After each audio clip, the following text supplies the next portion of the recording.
Mga uri ng sahod. Una, sibuyas na sahod. Ito yung sahod na kapag hinati-hati mo sa gastusin, mapapaluha ka.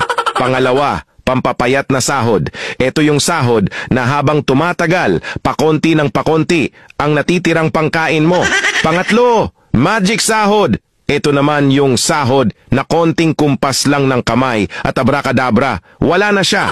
Pang-apat, malabag yung sahod. Ito yung sahod na di ka sigurado kung kailan ito darating at kung gaano ito tatagal. Pang-lima, corning pelikulang sahod. Ito naman yung sahod na tinatawanan mo na lang para di ka mabwisit. Pang-anim, konserbatibong sahod. Ito yung sahod na nakakawala ng inspirasyon. Pang-pito, baog na sahod.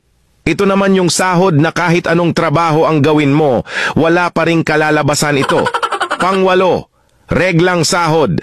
Ito yung sahod na isang beses isang buwan lang dumating at tumatagal lang ng 3 araw. Alin sa 8 ang sahod mo?